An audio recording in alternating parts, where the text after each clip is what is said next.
Assalamualaikum dan hai semuanya, kembali lagi dalam siri Kumpul Bitcoin dan ini merupakan episod yang ketujuh dan seperti biasa, kita akan beli Bitcoin secara konsisten dengan teknik dollar cost average ataupun short formnya DCA.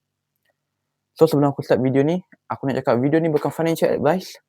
So sebelum korang beli sebarang coin kripto ataupun korang terjun dalam dunia kripto ni, do your research and analysis. So kita akan teruskan videonya.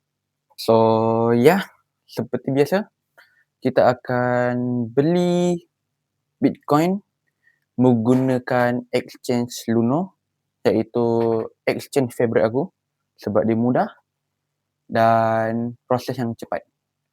Okay, so seperti biasa di sini kita buka app Luno. So dekat sini kita tekan Bitcoin.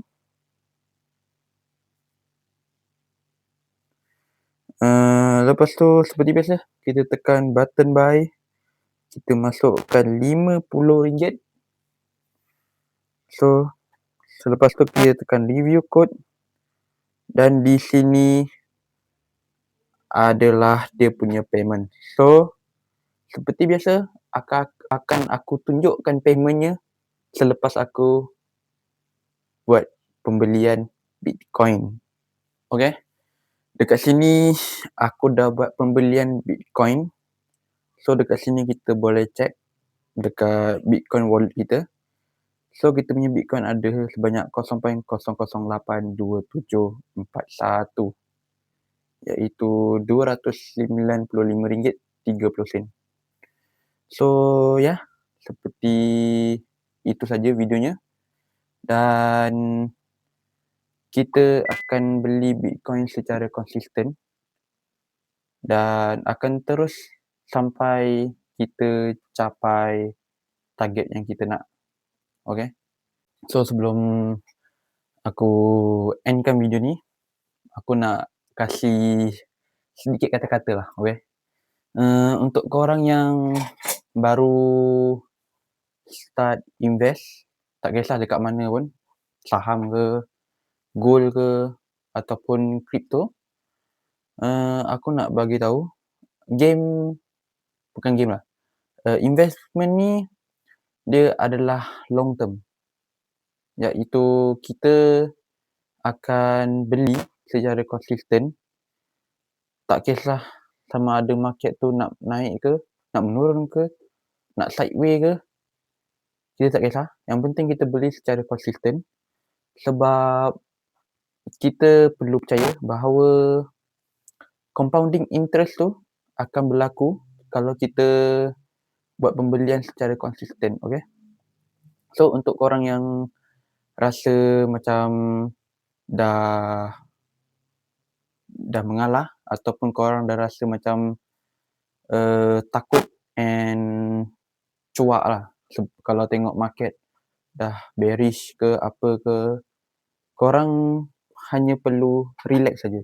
Korang perlu percaya dan biarkan compounding tu buat kerja untuk kau.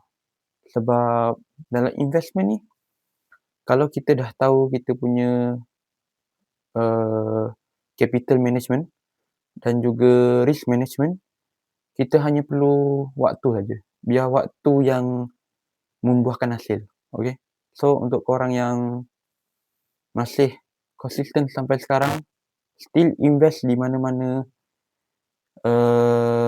investment pun, aku nak cakap teruskan semangat korang, teruskan korang punya konsisten dan jadikan investment ni sebagai satu, boleh cakap satu hobi lah. Okay, sebab investment ni merupakan aktiviti yang mana kita spend duit untuk masa depan kita. Okay, so korang kena percaya setiap duit yang korang investkan pada hari ni akan membuahkan hasil ataupun akan memprotectkan korang punya kehidupan ataupun kuasa beli di masa hadapan. So itu saja. yang aku boleh cakap. Dan aku sarankan korang hanya fokus pada satu bidang saja untuk investment. Kalau macam aku invest di crypto, so memang aku more expose kepada crypto. Kalau korang macam lebih suka kepada saham ke, gold ke, korang just beli apa yang korang tahu. Okay?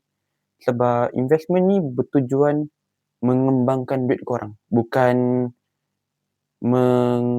mengurangkan duit korang. Okay? So itu saja untuk video ni. Dan sebelum aku tutup, untuk tahun depan, which is episode yang ke-8, kita akan ada sedikit perubahan, iaitu aku akan post siri Bitcoin ni 2 minggu sekali, which is 2 minggu sekali aku akan beli Bitcoin. So that is another concept lah, sebab new year new concept. Okay, so itu saja yang aku nak cakap. Dan sebelum aku tutup video ni, aku nak cakap video ni bukan financial advice.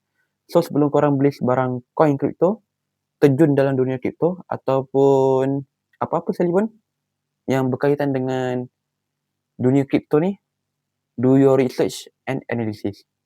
So selamat menyambut tahun baru dan see you at the next year.